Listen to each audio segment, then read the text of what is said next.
Untuk pertama kali, salinan asli ijazah Jokowi diperlihatkan ke publik.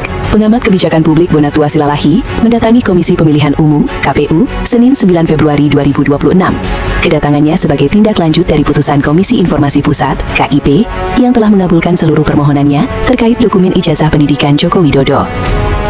Kita ketahui bahwa Bonatua sebelumnya telah menerima salinan ijazah Jokowi dari KPU, tetapi ada 9 elemen yang masih ditutupi. Dalam penjelasannya, ia menyoroti bagian-bagian yang ditutupi oleh Komisi Pemilihan Umum (KPU), termasuk tanda tangan pejabat terkait, tempat dan tanggal lahir di Surakarta, hingga nomor register ijazah. Tak puas dengan salinan yang masih disensor, dia lantas menggugat ke KIP. Dalam putusannya, KIP memerintahkan KPU membuka 9 elemen informasi tersebut. Atas dasar itu, Bonatua kembali mendatangi KPU guna meminta salinan ijazah Jokowi tanpa sensor. Dan akhirnya, pengamat kebijakan publik Bonatua Silalahi menunjukkan salinan ijazah Presiden ke-7 RI, Joko Widodo, Jokowi, yang diperolehnya dari KPU RI kepada publik, Senin 9 Februari 2026. Dokumen tersebut disebut telah dibuka sensornya pada 9 item informasi setelah melalui proses sengketa di Komisi Informasi Publik, KIP. Bonatua menyatakan, langkah ini diambil sebagai bentuk tanggung jawab moral dan untuk mendorong diskusi berbasis fakta empiris, bukan sekedar perdebatan keyakinan. Ia berharap publik dapat menelaah dokumen tersebut secara ilmiah dan tidak lagi terbelah dalam menyikapi polemik ijazah Jokowi. Terbukti bahwa seluruh rakyat Indonesia membutuhkan ini. Nah, ini sekarang ya. Kita hari ini sangat berbahagia ya bahwa barang yang kita nantikan, barang yang kita sudah minta selama berbulan-bulan, bahkan dengan lelah, keluar waktu, tenaga, dan segala macam, kita minta ke Komisi Informasi, akhirnya hari ini dibuka, yaitu ijazah yang digunakan Joko Widodo untuk mencalonkan diri jadi presiden di tahun 2014 dan 2019.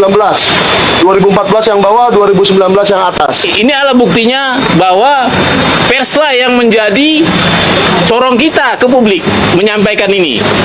Ya, jadi terima kasih sudah hadir. Ya, saya juga mengucapkan terima kasih buat pemerhati demokrasi, juga keterbukaan informasi, dan terutama untuk masyarakat Indonesia yang selama ini mungkin maaf kata ya kalau saya salah. Yang menurut saya sekarang ada tiga masyarakat Indonesia terbelah tiga ya. Pertama, orang yang percaya bahwa ijazah beliau ada dan asli, dan orang yang ragu-ragu, serta yang ketiga adalah orang yang tidak percaya. Nah, selama ini kita dijebak pada situasi sudah ranah keyakinan, bukan ranah ilmiah. Nah, dengan adanya ini ya, pada inti kita mencoba menawarkan suatu pendekatan baru, yaitu pendekatan fakta empiris. Karena saya peneliti, inilah hasil fakta empiris itu.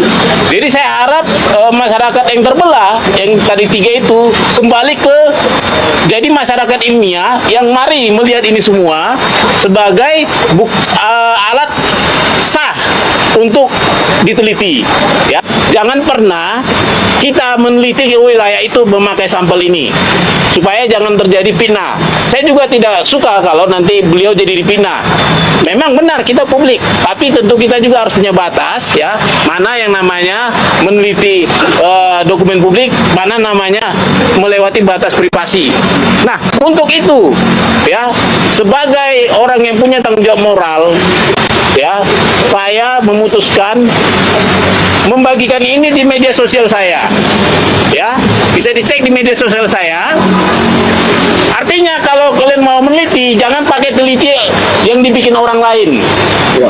Takut saya nanti karena ada kebencian, tiba-tiba foto dirubah jadi apa gitu kan? Ya. Tanda tangan dirubah jadi apa, sehingga kawan-kawan terjebak pada fitnah karena meneliti sampel yang tidak sekunder. Ini kan sekunder ya. Seperti itu. Jadi nanti silakan, nanti mungkin nanti malam saya akan upload ini. Nah, mari kita berdiskusi seluruh Indonesia. Kita jadikan ini diskursus publik. Semua kita dari sini mari berbicara dengan gaya peneliti, tapi jangan sembarangan tuduh. Seperti itu.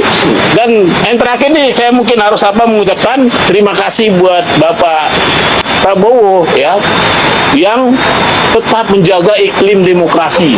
Kita tahu KPU ini kita ibaratkan adalah rumah demokrasi kita.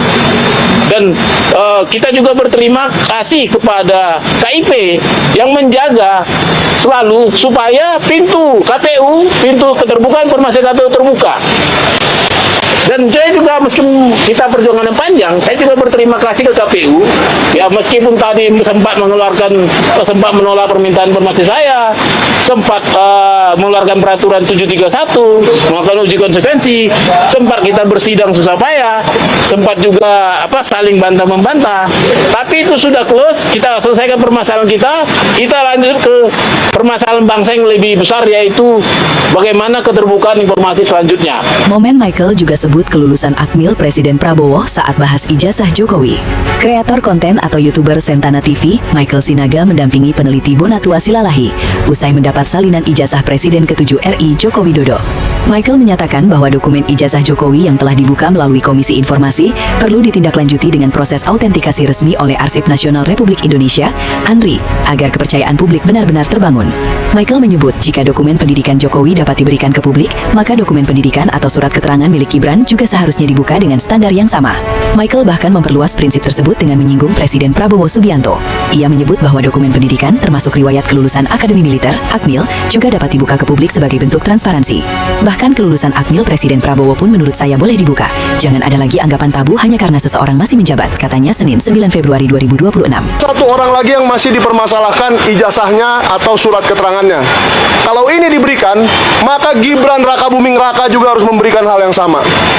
Saya di sini netral, bukan menyerang siapa-siapa, tetapi kalau satu bisa diberikan, semua harus diberikan.